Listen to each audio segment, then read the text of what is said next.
Here we go. And we're back. This is the Colombia Calling podcast. I am here with a very special guest on the line from Philadelphia. That's Pennsylvania in the United States. It's Luisa Marcela Ossa. She's the professor of Spanish at La Salle University there. She specializes as well in Afro-Hispanic literature and culture and racism and anti-Blackness in Latin America and the US.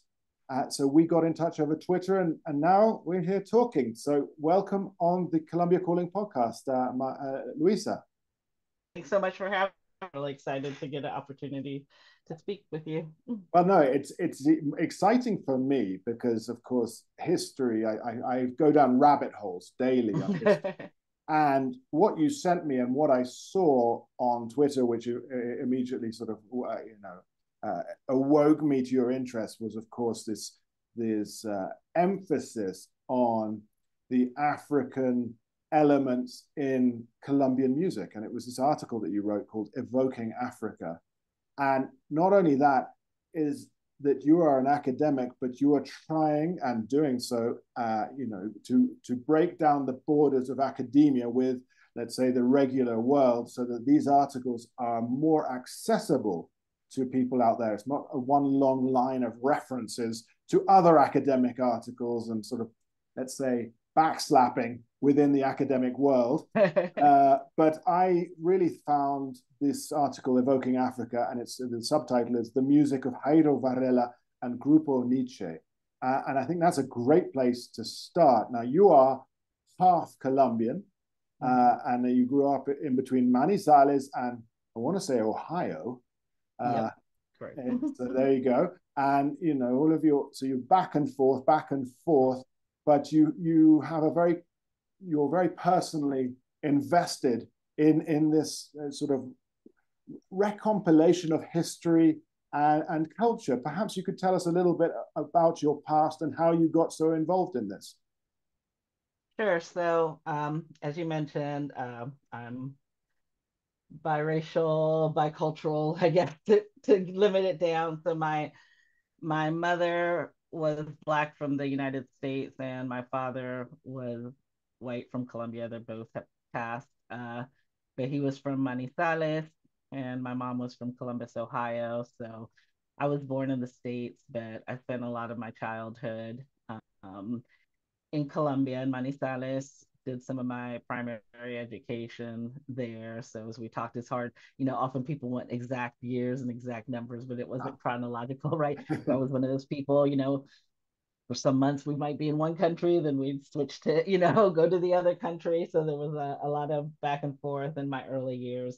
Yeah. My mom actually had met my father in Colombia. She loved linguistics and languages, and she had immersed herself. She wanted to get native speaker level of Spanish, which she did accomplish once she was in Colombia. People thought she was Colombian or from another Spanish speaking country. They didn't think she was from the US, right? So that's kind of my background. And, my parents had a love for Colombian salsa. So growing up, I was, before I got academic with these things, right? It was just music I enjoyed, like Joe Arroyo, which I published about as well, Fruco, Grupo Niche were all things I was exposed to, growing up, and just love to just listen to, and dance as many other people um, did. But then, once I started undergraduate school, I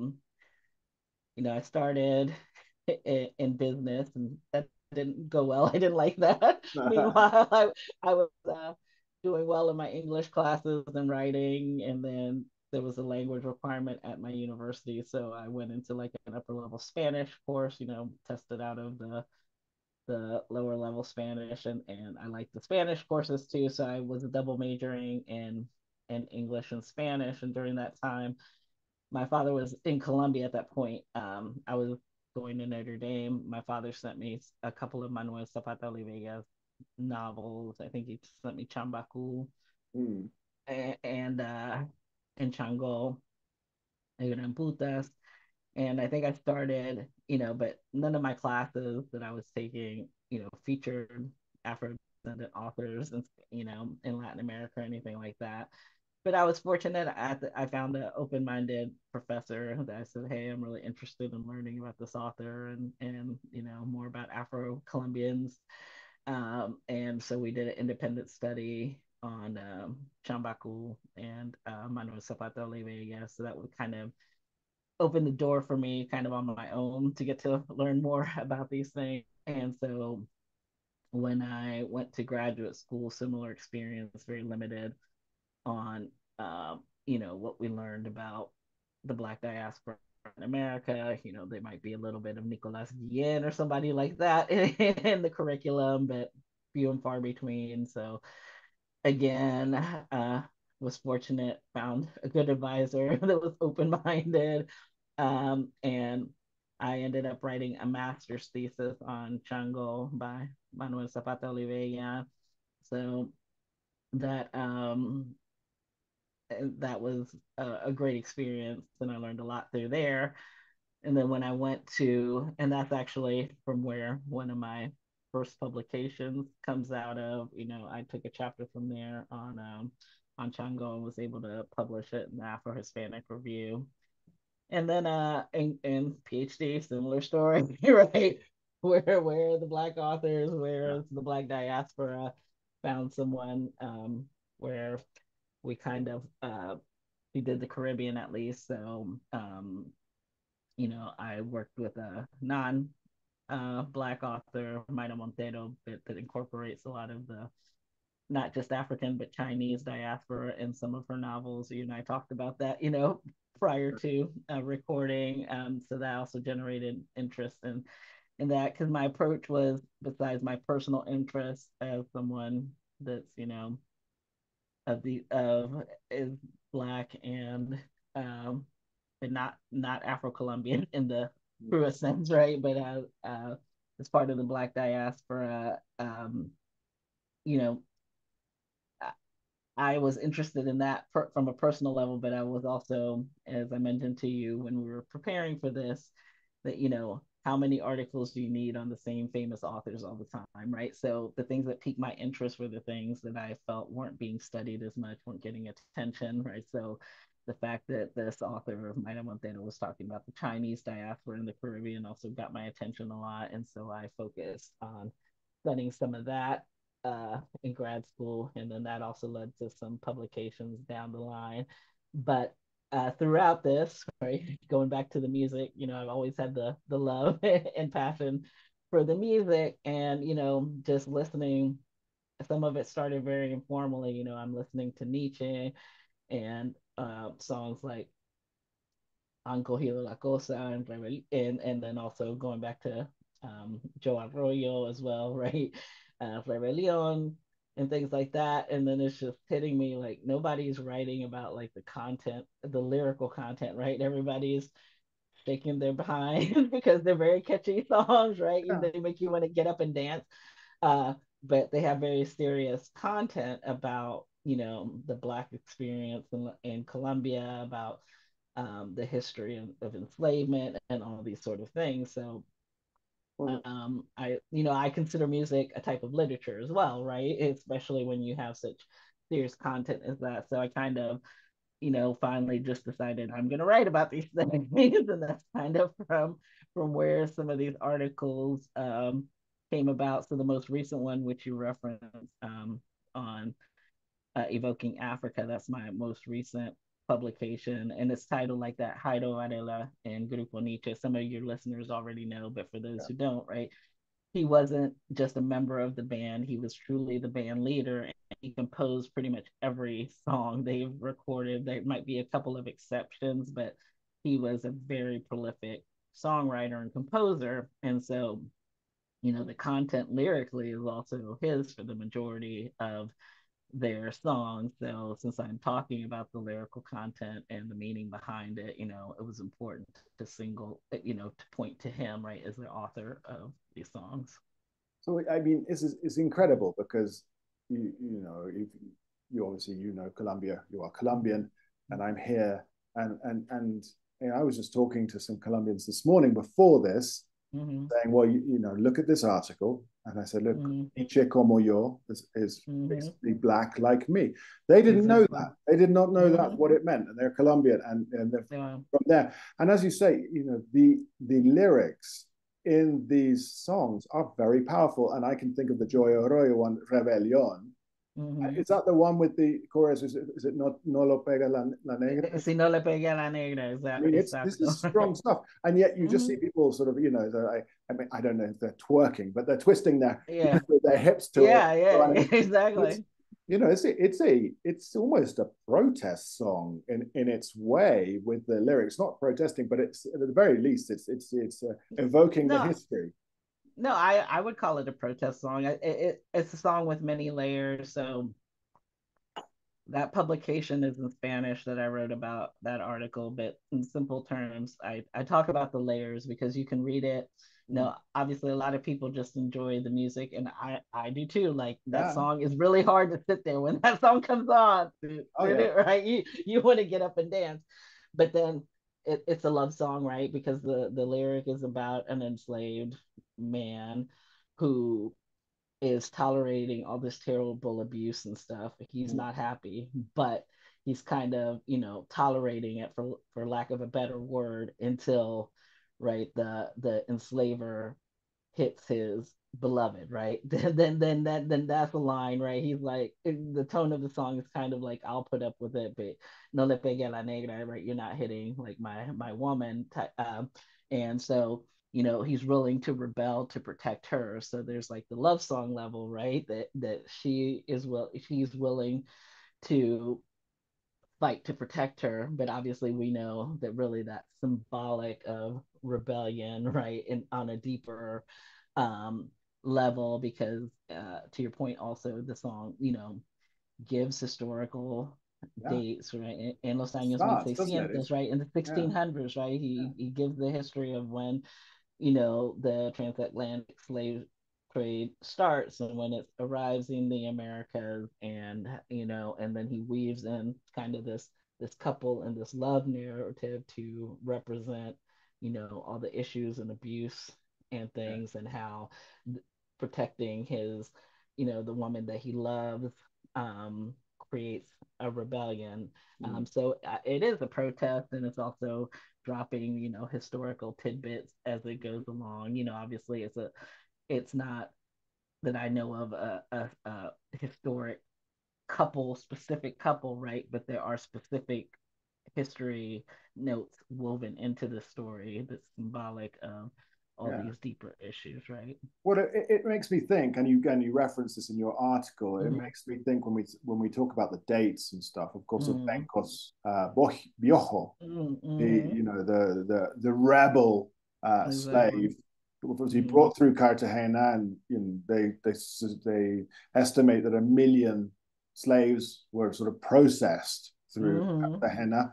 And then, of course, the whole history of San Basilio de Palenque, Mm-hmm. the free town, sort of, I guess, an Mm-hmm. hour and a half from Cartagena inland. But there is a lack of knowledge. And I think we keep coming Mm-hmm. back to that. You know, we can enjoy the songs. The songs are catchy. The Mm-hmm. history is unknown. Mm-hmm. Okay, how many actually people go through, for example, the Inquisition Museum, and how much does the Inquisition Museum actually tell us? And Mm-hmm. a year or so ago, a bit more actually, we were up with my family in an area called Sanguare. So it's up from north of San Onofre. So we're looking at Sucre, aren't we? San Onofre, Sucre. Mm-hmm. And 10 kilometers along is a town called Berrugas. And I only mentioned it because I would not have known about the town. Mm-hmm. Because 10 kilometers along the coast, I could still hear the pico from the New Year's Mm-hmm. Eve parties, 10 Mm-hmm. kilometers away, the noise. Wow. And then I asked about it, and they said, well, I mean, the reference was, it's a black town. Mm-hmm. So I started looking online, and yes, Mm-hmm. and it's because it's a contraband town where things come in and Mm-hmm. out of, but it always has been, because that's where the slave merchants, if they didn't want to pay the tariffs and the duties in Cartagena, snuck them in through Berrugas. And what we're seeing Mm-hmm. today is it's a continuation of the history, but in different forms. And now, drugs going in and out and so on. but previously it was the sort of illegal slave entrance. And that's what then put me more in interest into the history and looking more into San Basilio de Palenque.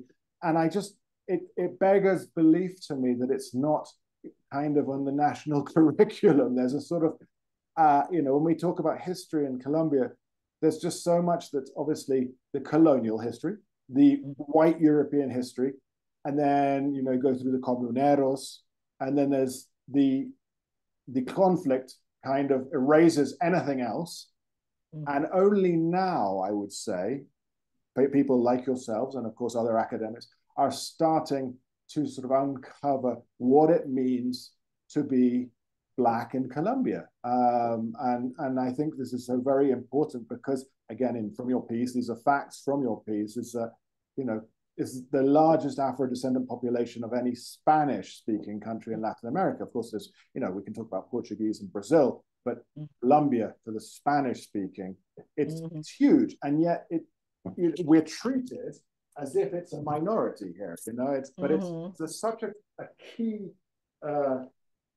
population that it's underrepresented, of course, in politics, underrepresented. I think the only place where it's kind of represented were to sports, the national football team. That's when everyone forgets the inherent racism in Colombia, and music.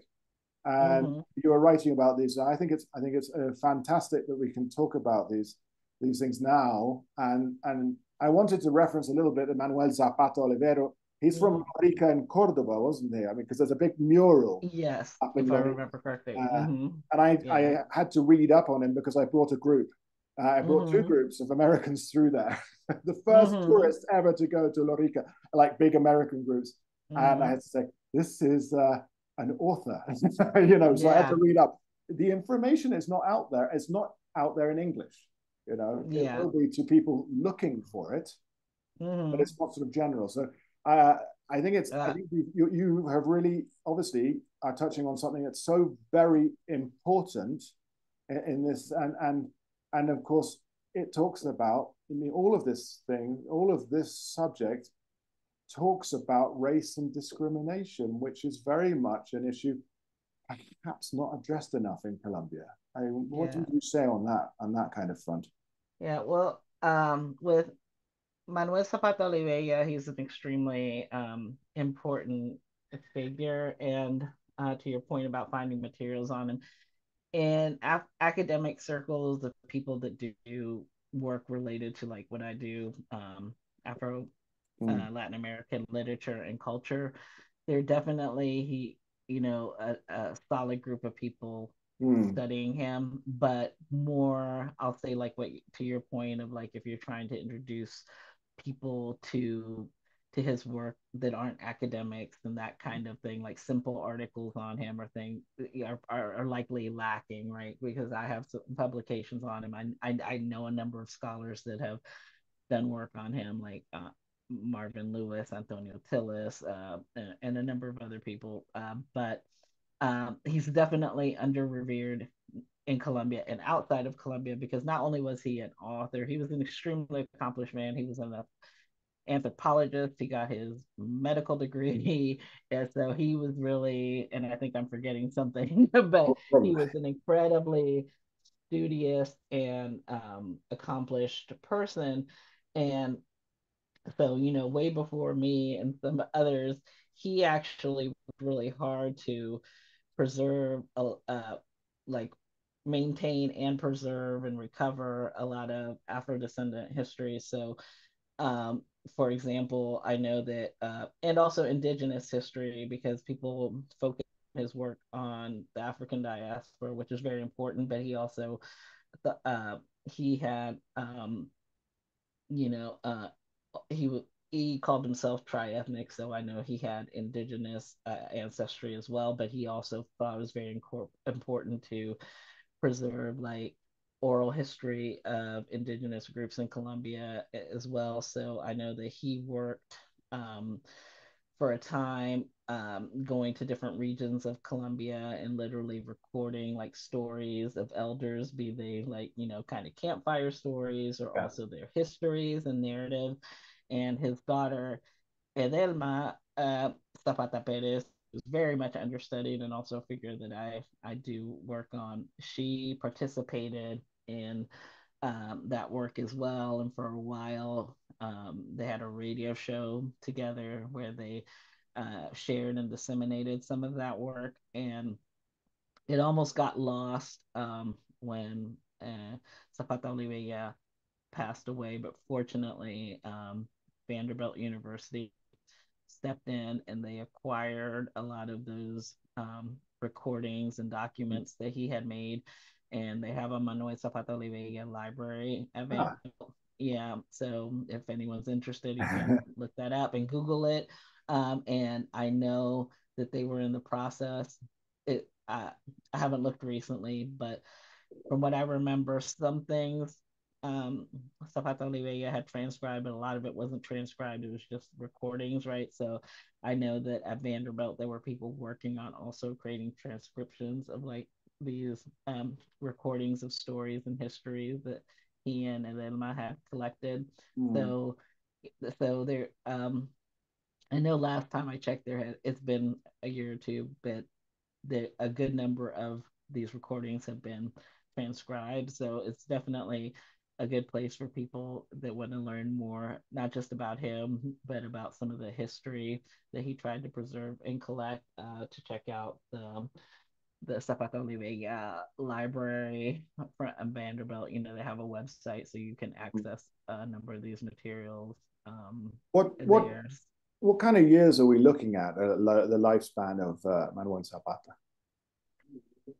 He passed away, and I'm terrible with memorizing dates. If I remember, I think it was 2004 when he So passed recent. I away. mean, really Yeah, recent. yeah, Because I yeah. mean, you talk about him and his achievements, Mm, medical school, and it sounds like Colombia's incredibly emancipated on that front. mm, But then, I was thinking back to, I guess it's the 1800s and mm, the Momposino. And of course, mm, everybody out here knows that I have my interest in Mompos, but the mm, Momposino poet Candelario mm. Obeso, Oh yeah. and the lack of knowledge around his like the Los Cantos de mi Tierra, the songs to Mm, my land, and the poetry that he writes in the vernacular of the Bogas. mm, It is to me it's astounding. And today, even in the town, even in there's a bust on his tomb in the cemetery, which I point out to everybody. But even mm, today, we're looking at technically, I think, the first Black Latin American poet of this nature. And of course, he was the son of the washerwoman and a white mm, judge or lawyer. And when we talk about emancipation, I mean, he went to the military school through obviously his surname and so on. He went in Bogota, mm, became a diplomat in Panama, and you think, well, there were opportunities. I mean, I'm sure they were the exception to the rule because of his surname and so on. mm, But it's so unknown. And his house today, there's a plaque on it, plastic plaque, but it's kind of like I don't know, it's like a Corrientazo restaurant where you drink beer. And I was just like, I would love someone like Vanderbilt or maybe La Salle, here we go, to buy it and put up just a small museum to educate, mm, because we do have a dearth of museums, and it would be, mm, everyone would go. Everyone would mm. go. Everyone who visits the town would go to the museum and read, some of the poetry and understand. And yet it doesn't exist. And it's so Yeah. frustrating. Yeah, so I'm familiar, on a general level Mm, with Candelario Obeso, so I haven't like studied him in depth. But a person who's passed away, a professor, but he was kind of a mentor to me, Lawrence Prescott, who had a long career at Penn State University, and he was when I first started early in my career, he was the president of the Afro Latin American Research Association, which I continue to be involved with today. And that is one of the figures that he studied in depth. And I was, mm. as you were talking, I was double checking yeah, so he has one of the publications is actually a book, Candelario Obeso y la Iniciación de la Poesía Negra en Colombia, right? So but I agree. Like that, I know that Dr. Prescott's work was groundbreaking in the sense that, he was one of the few paying attention to Obeso's work and trying to really get it highlighted by being able to get a book out there on him. Yeah. But he's definitely under studied. But for your knowledge, since that seems to be a figure of interest to you, I Yeah. definitely recommend you look I'm going to into look up Dr. the book now, Prescott definitely. publications. And Dr. Prescott's also someone that did a lot of work on Manuel Zapata Olivella. They had developed a friendship, and yeah, and they used to each other and things like that. So and he was also, Nueva Elma Zapata Perez. So he was somebody actually when I was doing my work on Manuel Zapata Olivella. That's how I met Dr. Prescott. I had some questions and I wasn't sure. I wasn't, a naive grad student about to graduate and didn't even think about maybe this person will ignore me. I was just kind of like, oh, I got to try it. And he was so gracious and kind and, kind of took me under his wing and gave me guidance about, some of my publications and interest in this field. So his work is definitely really valuable about both of those authors. Excellent.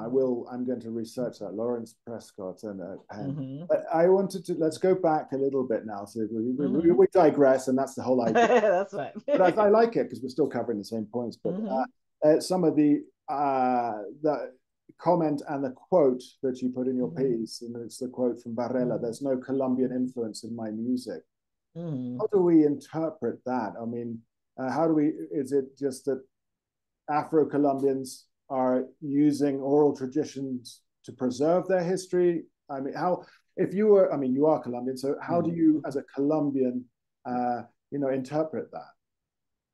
Yeah, so I discussed that in my article because it is such a, strong statement. And then he elaborates on it, as you know, because you read the article. So he, what he was saying is, that people want to claim a lot of these musics, like salsa and Colombian salsa, because obviously I don't want to get into the debate of where salsa started, what's Colombia, but like and some of the other more Colombian genres, right? Like cumbia and all those things, they want to claim them as like inherently Colombian, right? And detach them from their true roots, which are African, right? African percussion, African rhythms, all those things. So I think that he made that very in your face statement to reclaim that. And then he elaborates, right? Because he addresses that's, he says something along those lines.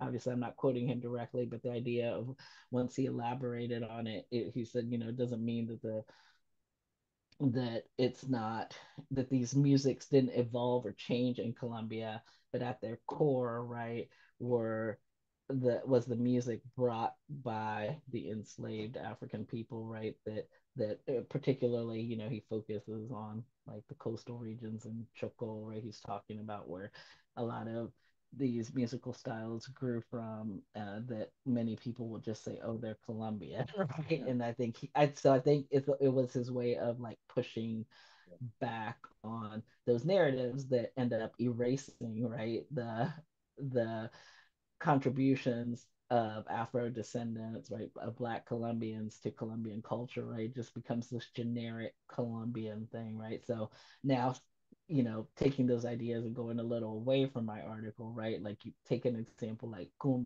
right? Cumbia's Colombian, right? And and so, this generic Colombian often without recognizing of like what's at the core of this, right? Which is African music, percussion, African dances, right? The dance system, right? From that. And so, when he makes statements like that, it's pushing back on these kind of like sanitizing, erasing narratives, or going back to something you said earlier on when Black people are highlighted in Colombia, this very superficial thing. See, we're not racist because Black people helped with the music and the sports, right? And it's all this very superficial and also stereotypical type thing, right? But it ends there, right? But when you start asking for political inclusion and all those kind of things, then people don't want to discuss it, right?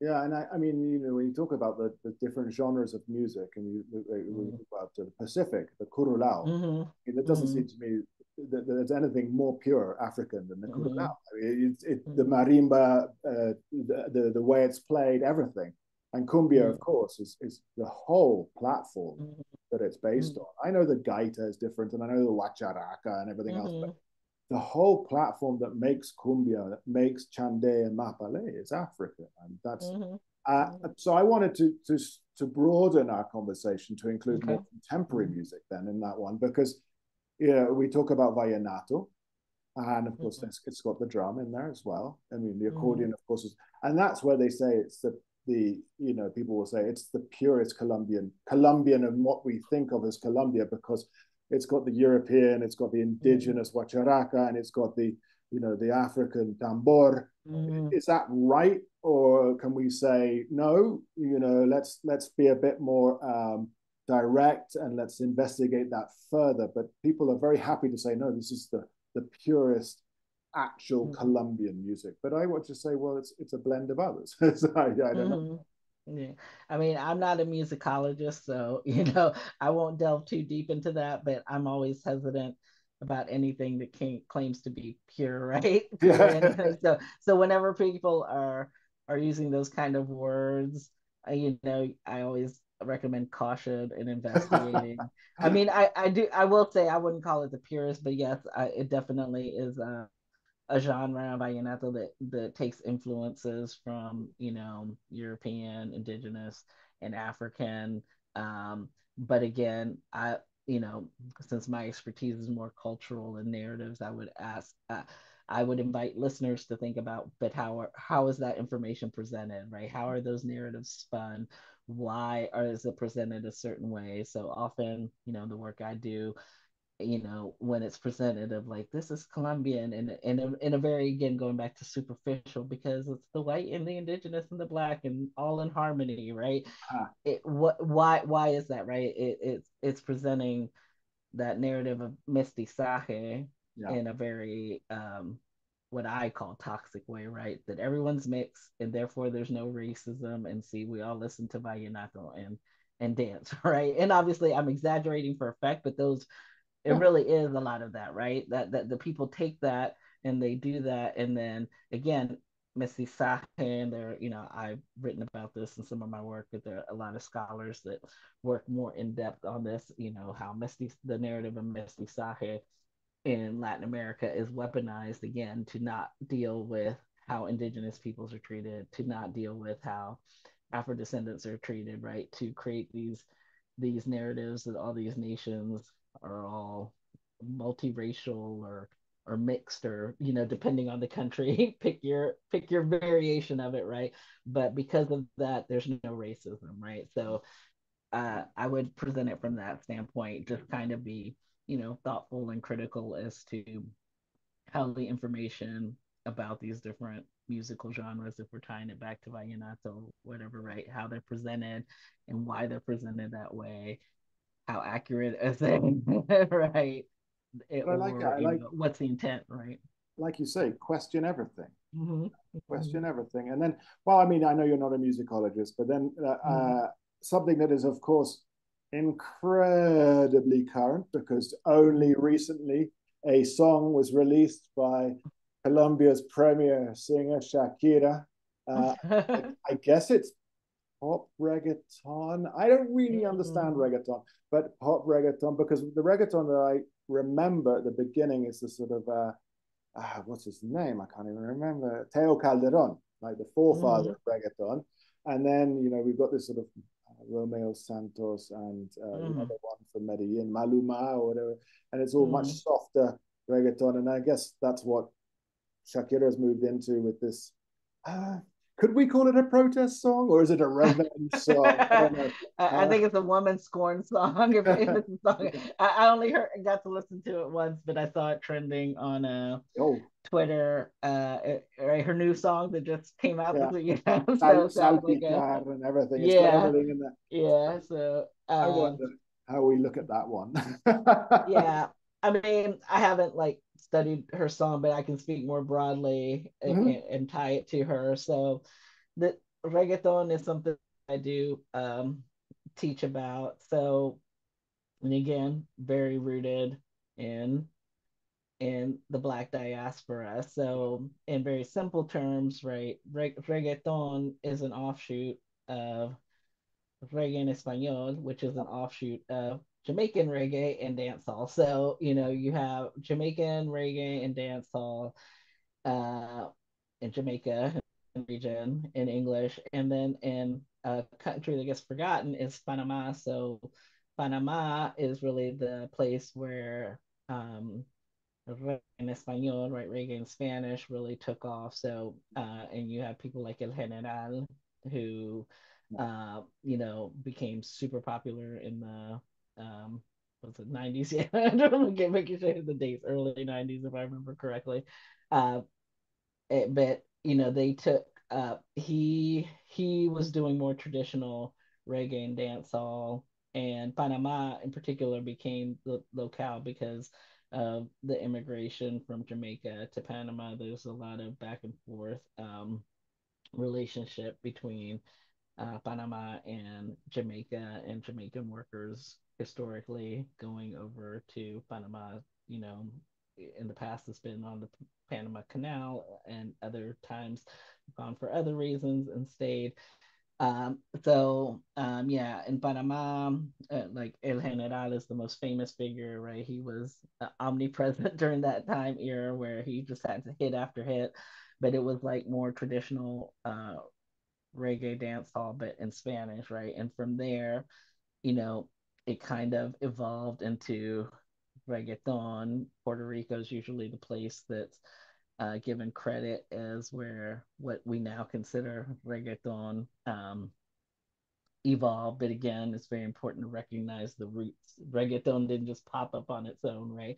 We had to have reggae en español, right? And then you start incorporating other beats and things to evolve into reggaeton. But then I think what makes it hard for you, I think, is because a lot of things that get called reggaeton, which really aren't, they're kind of like there's a bigger umbrella, um that's like urbano, urban, right, where that has like kind of R&B and hip hop and reggaeton influences, but it's not necessarily strictly really reggaeton. And so you have artists like you mentioned, like Maluma, who he's someone that really jumps genres, right? He gets labeled reggaeton, but he does a lot of things. He does pop, he has merengue songs, he's done salsa, he's done puro reggaeton, but he's done more poppy reggaeton, Yeah. right? So, yeah, so those are kind of like the roots of that. And I teach a class on Latin American music, lit, and culture,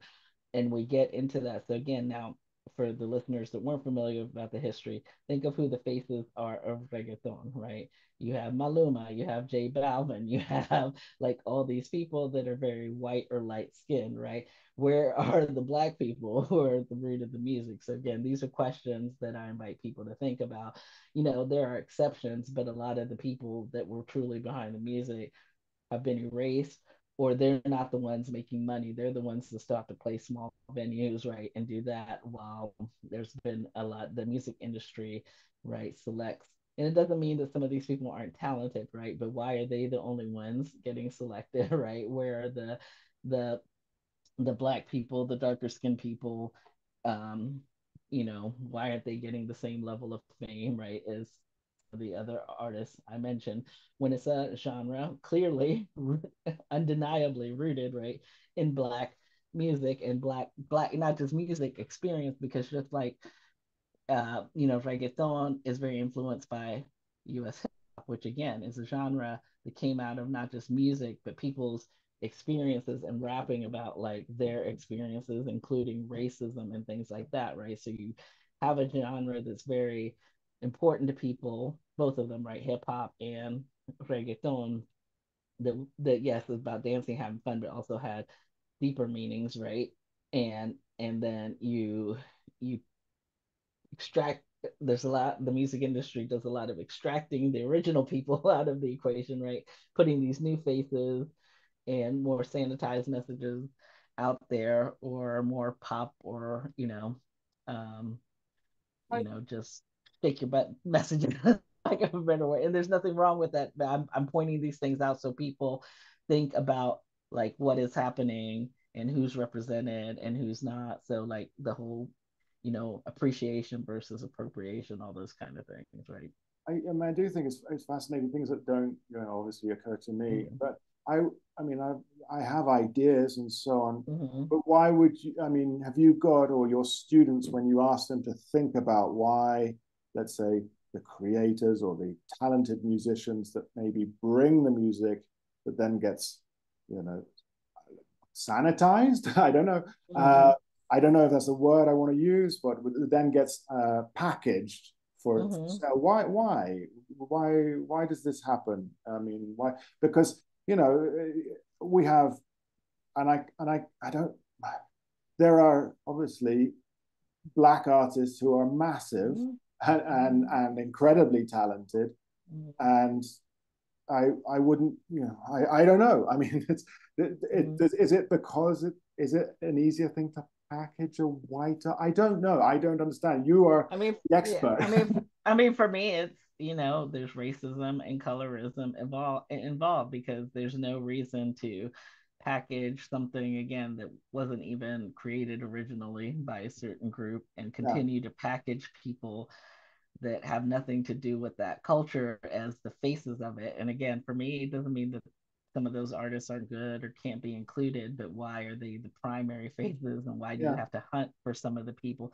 I mean, think about even somebody that you mentioned, like Tego Calderon, who, like you said, is one of the incredibly talented rapper and one of the pioneers.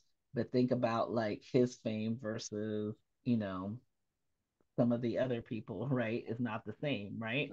So why is that? We have to ask these questions. For me, it's definitely rooted in, the history of racism and colorism. So again, and yeah, and it's important that you mention the exceptions because people try and latch on that. Oh no, well there's Osuna, but yeah, but why is he the one of only a handful of a genre started by black people? That's the, so those arguments are disingenuous, right? When you think about like who's charting the most, Bad Bunny, J Balvin, Maluma, right? Why are they? And then Rosalia is a whole other like can of worms. She's not even Latin America, and you have this white Spanish woman, right, that has called herself Latina, right, and using like you know hip hop gear like grills on her teeth and things like that, like a costume. Honestly, for me, it's offensive. Like and but for her, she can switch it out of it anytime she wants, right? And but why is she so famous? Where are the black women reggaeton artists? Why aren't they making her level of money and fame? Because there's definitely many of them out there, yeah. right? So Well, plenty, you know. plenty to Mm-hmm. think about, and I think we should bring this to a close because I know you're busy. Mm-hmm. But I want to ask then if there are some of my listeners will get in touch and they'll say, well, where do I start with, Mm-hmm. let's say, Colombian Afro-Hispanic literature? What I mean, you're going to say Manuel Zapata Olivera, but who else can we look for to Mm-hmm. understand more of this diaspora? Yeah, so besides, Manuel Zapata Oliveira is really important. As I said, I've also studied his daughter, and then Masapata Perez. He did a lot of poetry and essay writing, so I feel like she's really accessible because she uh, wrote poems and a lot of shorter essays. But that also reminds me of another issue in learning this stuff, which you've touched on, but it also part of the reason that I study music, and it's the lack of accessibility to these author works. So, Mm, despite, for example, the importance of Zapata Olivella, um, and his daughter never achieved that level of fame, but is an excellent writer. But it's so hard to get a hold of their works, right? So, um, fortunately, Chango Gran Putas, I saw that the National Library has a PDF of it, so people can go to find that novel, which was really great. But you try and find Edelma's poetry, for example, like was one run on one of her books and then that's it, right? Está agotado. And so like it's often Black authors don't get reprinted, right? They don't, so it's really hard to find their work. But one way you can learn besides reading their works directly, so for example, some of the academic journals that I mentioned earlier, like Afro-Hispanic Review and Pilar, which is the publication of the Afro-Latin American Research Association, not only do they have scholarly articles, but for example, Edelma published some of her poetry in those journals. So, and Palada is now all online, so you can search for her and you should be able to find some of like her poetry. And yeah, I think trying to find anthologies is a good way to start because you can find some of the authors in anthologies or some of the or reading some essays that are more accessible, like not just my work, but some of the professors I mentioned, like Lawrence Prescott, Marvin Lewis, um, Antonio Tillis, and there are many others, looking up their work and that sort of thing. And then, like I said, there's a richness in the music too. Start listening to the lyrics. We've highlighted some artists, but what as we were prepping, we talked about Choking Town, also very rich lyrically, talking about a lot of the issues. Ed Biki also has some songs that talk about the Black experience in Latin America. So that's another reason, besides my love for music, um, even though I love literature and I consider music a form of literature, some of it, my work is also out of necessity. It's like, and that's also the beauty of music, right? That it's often a lot more accessible than some of like the literary works because of all the reasons I mentioned. But you can, especially nowadays where there's things like Spotify, and that's not an ad for them, but obviously they're one of the big ones, or Apple or whatever. But YouTube, right? You don't even have to, like, if you don't have a lot of resources, right? You can listen to things for free, right? You can find the music and listen to it. So